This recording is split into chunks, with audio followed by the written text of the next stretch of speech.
Hello and welcome. My name is Robin and this is Battleground Eternia, the podcast for the new skirmish wargame Masters of the Universe Battleground by Arkane Studio.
Hello Battlegrounders. Today I have a very special episode for you. This will not be about a single character, but today we are talking about 4 of our new friends. Wave 1 just released and I got my boxes the same day. That day I did a German unboxing, but today I want to sum it all up in a little What's in the Box episode. This means that today I do not have a script, so everything is a little bit improvised and my English could be worse than in the other shows, okay? Just a little information. I will not spoil everything, so you still have to buy the boxes. But I have got to be honest, sorry Arkane, I will spoil a lot of information, okay? But just go out, grab those boxes, they are awesome. Let's start with something general.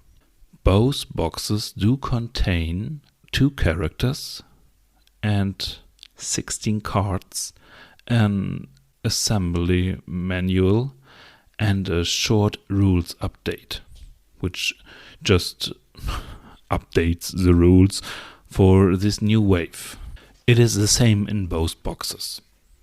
It does talk about special terrain, which means the teleporter and the force fields we get with those boxes, and how you place them, how to move over them.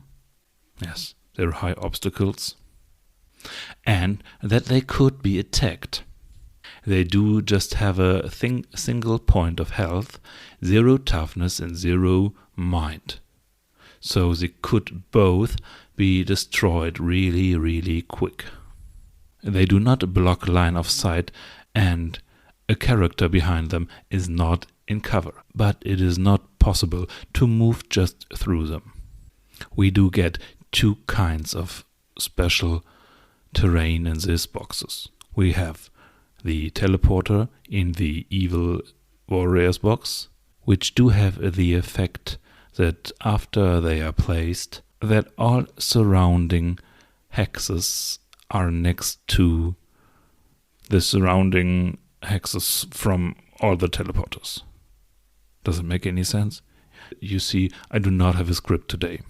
Force fields just do have the advantage that they can't be moved through, and it is not possible to attack you in close combat when you're behind one, but they do not block line of sight and are no cover, as I told you before. And at the last page of the rules update, we have a rule that if a fate card allows you to boost 2 different kinds of skill checks, so like attacks or skills, it is just possible to choose one of those modifications.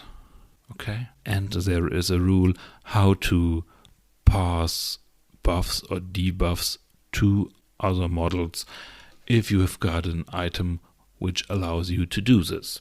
So far, so good. The models are awesome. I already built one, and yes, they were fun to build. And I'm looking forward to paint those. You have seen pictures of them, so I do not have to describe them, do I? Let's have a look at the cards. We're gonna start with the Defenders of Eternia. We do get 2 characters in this box.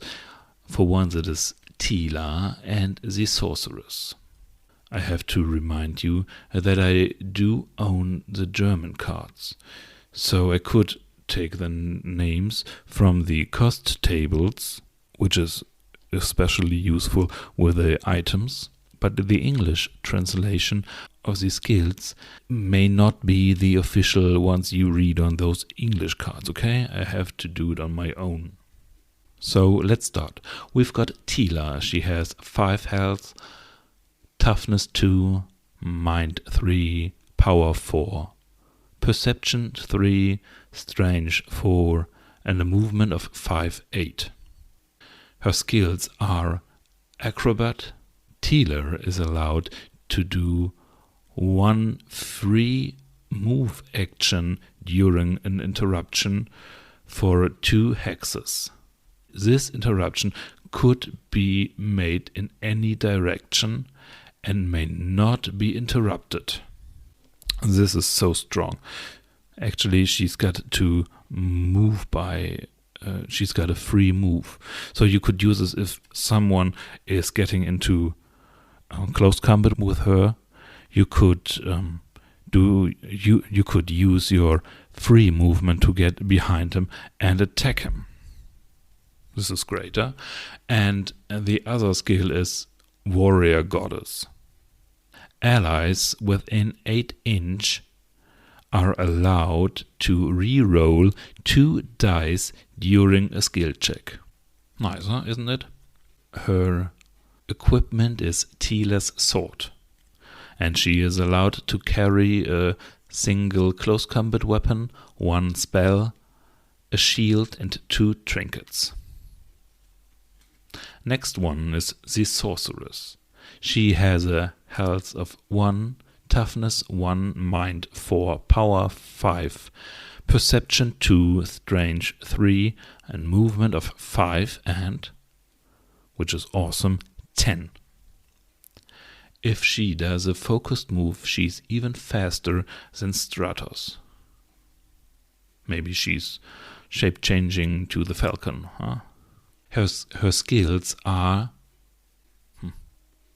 vision of the future vision, I don't know. Do a power check. For each success you are allowed to look at the first fate card in your deck. After this, you put them down again in an order you wish. It costs 1 mana. I forgot it. I don't know about this skill. Manipulating fate is always good, don't get me wrong, but in most cases you will get more cards than you are able to manipulate. So this skill does only make sense if you have a fate card which allows you to draw a fate card out of order. So you could get you the card you need this round. It might be powerful, but it is very situational. The other skill is Telepathic Leader. Could just be used during an interruption. Choose 1 ally within 12 inch and do a power check -1. 2 successes. The ally interrupts the same enemy. It costs 1 mana. This one is good. I like it a lot. As we will see later, the Sorceress has a lot of ways to interrupt and really likes to do stuff like this. On the back we see that her equipment is the Staff of Power. with these boxes, of course, we do get the iconic items for those characters. They are Tila's sword and the Staff of Power. The sword gives you a small bonus to attack, and if Tila achieves at least 2 successes during an attack, she does get a free move for or with 2 hexes, following her acrobat rule. Damage is not overwhelming. You need 4 successes for 2 damage. The Staff of Power has no modification, and during an interruption you get 1 mana. Remember, she really likes to interrupt. During an interruption, spells are treated as a skill and an attack check. So you could get bonuses from both of these. But that's not all we get as weapons. Included is the spear. It is a close combat weapon which allows you to attack an enemy which is 2 hexes away. I like it a lot. And the ranged weapon is the Bionatops Blaster in German. It has a long range but a small disadvantage. But once per round, if this character has not moved, and if the target is at least 8 inches away, you get 3 bonus dice. It is okay, but situational. I've not looked that much into it, but I'm not sure if I'm going to use this weapon. And there are also 2 spells included. It is the Illusional Attack, which costs 1 mana, normal range, and -2 dice. And before you attack, you will do a power check, and per success you receive another die. The damage is low, but on level 2 or 3 you also get a fate card, or 2 even. The other spell is the Magical Arrow, which does again cost 1 mana, has the same range, no modification. The scope is not modified during an interruption with the spell, and if you achieve 2 successes, an ally within 8 inch does get a focus. Damage is average. Okay, let's come to the smaller cards. We have the I'm just looking at the cost tables, and the names of the official names of the last cards I talked about are Illusionary Attack and Magic Arrow. Okay? And let's have a look at the small cards. We get the Tiara, which is a trinket, and if you achieve 2 successes on a skill check, you get 1 mana. We have some other items in this way, but it's always nice to have. The other trinket is Corrodite, probably, which had the effect that if your interruption does a certain amount of success, you could draw a fate card. This one is nice, if this is your tactic, huh? And the last and probably most important trinket in this box is the Force Field Rod.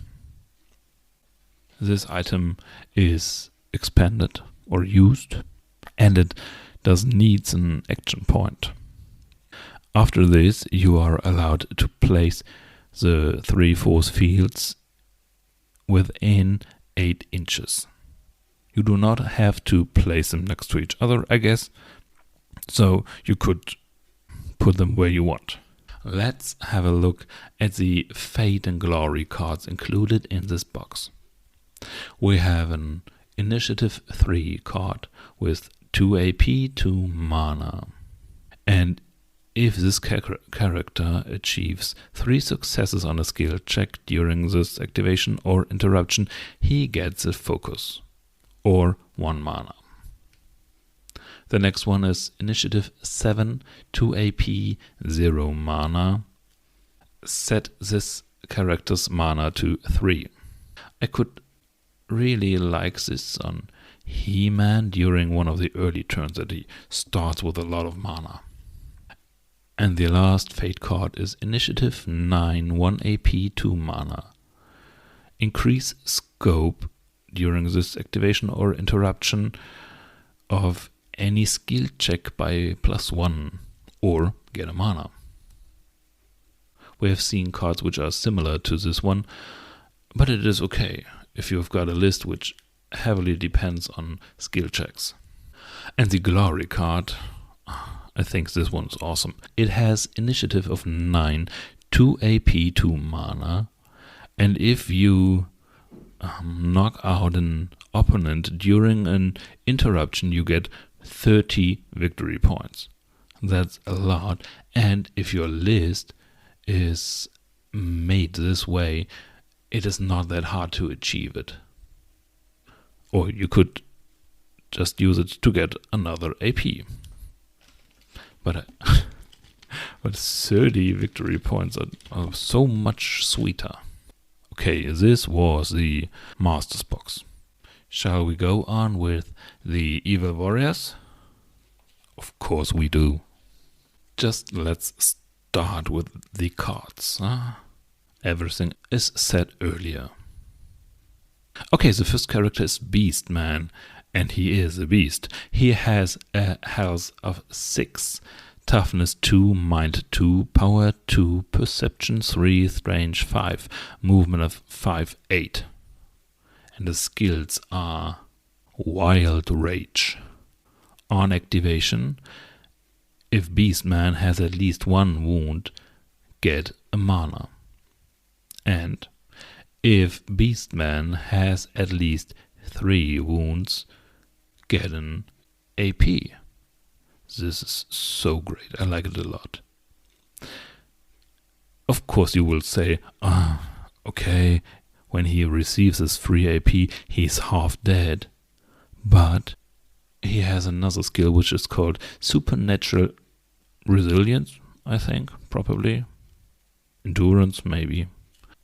If Beastman receives at least 2 wounds, he is allowed to spend a single mana to reduce the number of wounds by 1. So you could keep him in the wounds area you like. This is great. His iconic item is Beastman's Whip. And he's allowed to carry a close combat weapon, a shield, a ranged weapon, and 2 trinkets. Beastman is really, really good. I'm really looking forward to get him on the tabletop. The next character is Scareglow. He's got health 5, toughness 3, mind 3, power 4, perception 3, strength 4, and a movement of 4, 6. He's a lot more warrior than a sorcerer, which I earlier thought he will be. Okay, his skills are Nightmare. Do a power check +1 against the mind of an ally within 16 inch. If you've got a success, Cursed Marker, Scareglow is allowed to do a free movement. This skill does cost 1 mana. It is great. Basically, you give a wound to an ally, but are allowed to do a free move. You could combine this with Beastman, who really likes to have a wound. He's great too. And his next skill, probably it could be called Frightful Presence, or Scary Presence, or something like this. Finish a character his own activation or an interruption within 2 hexes from Scareglow. Make a power check against the mind of this character. With 1 success, he gets the Cursed debuff. Important is to realize that it is not enemy, but character. So everyone within 2 hexes is affected from this skill. His personal equipment is the Guide of Doom. Whoa. We'll come to this later. And he's able to carry a close combat weapon, a single spell, an armor, and 2 trinkets. Okay, I have to hurry up a little bit. Okay, the first personal item is Beastman's Whip. A slight disadvantage if you're attacking. And once per activation, if He-Man has... Oh, it is Beastman, of course. Made a close combat attack, he is allowed to immediately do another close combat attack with this weapon for 2 mana. Damage is average. And the Guide of Doom. No modification. Before an attack, if the target has a debuff token, remove the debuff from the target and get +2 dices. Damage is low to average, but it is possible to get the enemy the cursed debuff. If I'm playing Scareglow, and I will, he's getting his guide. And with these boxes you again get 2 spells. The first one is the Ray of Destruction. It does cost a single point of mana, has a range of 0 and no modification. This spell could only be used against enemies you're in contact with. Get 1 die per wound on this character to max of 3.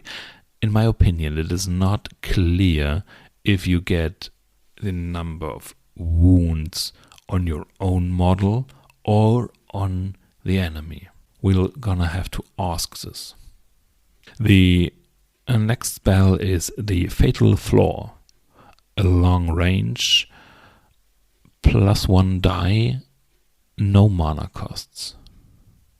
The spell could only be used on opponents with a debuff. Remove the debuff from the target.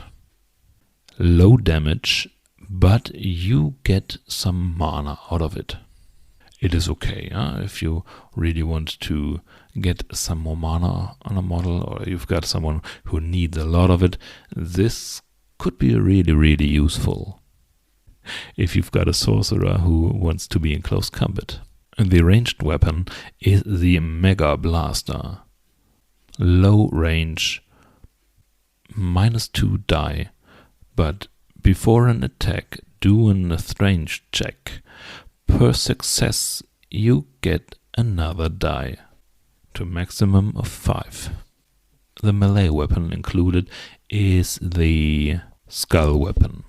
It gets you a +1 die, and if you achieve at least successes, you put one of your own debuffs on the target. Again, average damage. It could be nice, especially if you're playing against the Evil Warriors, but I don't know, to be honest. This weapon I really, really have to try before I'm gonna tell you more about it. Let's go on to the trinkets. Oh no, let's start with some armor. Okay? We've got the Cloak of Doom. Wahahaha. If within 6 inches is an ally or an opponent with a debuff token, you receive +1 die for all defense checks. Scareglow's gonna love this one, because everyone stopping next to him probably has a debuff token. So if you want to attack him in melee, be prepared that he will be a little bit tougher. Next one is the Belt, which is a trinket. If this character has at least a certain amount of wounds on him, you get +1 strength. Nice on Beastman, yeah. The next one is the Shin Guards. All attacks get +1 die, but they could do a maximum of 1 damage. I'm not sure about this one. I would only think about buying this on a character who normally does not more than 1 damage. Man-at-Arms comes to my mind when I think about this. I don't know. There are characters and situations where this could be really, really good, but in most cases, well, I'm not sure. But I might be wrong. Prove it to me. The last one is the Teleporter. I told you about the rules earlier, and on the cards the only text is that you could use it once to place 2 teleporters within a short range. And the last cards in this box are the Fate and Glory cards. The first Fate card is Initiative 5, 3 AP, 0 mana, receive a wound, an AP, and a single point of mana. This is a card made for Beastmen, isn't it? The next one has Initiative 8, 2 AP, 1 mana. If this character has a debuff, all checks made by this character, or all tests made by this character, receive a die, or get a mana. And the last Fate card is Initiative 10, 1 AP, 1 mana. Has this character at least 3 wounds, do a free move action, or get a mana. Again, super strong. If you really want to move Beastman closer to its opponent. And the Glory cards, it is Initiative 7, 3 AP, 1 mana. At the end of this activation or interaction, at least 3 characters have a debuff. In that case, you get 10 victory points, or you could choose to get an AP. This is so doable for the Evil Warriors, but this card was made for the Evil Warriors, absolutely. It probably is going to be in my list, but it would not the card I would choose if I have to. Simply, there are better cards. Okay, this is everything in those 2 boxes. I really hope that you are as excited as I am, and if you are, please tell me. Just write me an email, bg-eternia@mail.de, or leave me a comment. It is even more simple now, because my shows are on YouTube. Just search for Battleground Eternia and you will be able to start a playlist with all shows. There are 2 playlists, one in German, one with the English episodes, so you could choose what you want, okay? And of course, what I always prefer is just join our Discord server. Come over so we could just chat. And I really, really hope you enjoyed this show.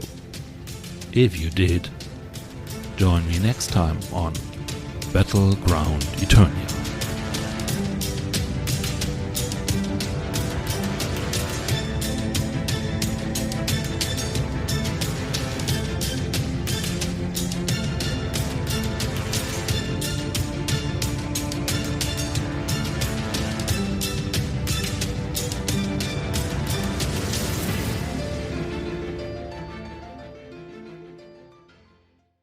Music Climb by Shane Ivers at https://silvermansound.com. Sound effects obtained from https://zapsplat.com.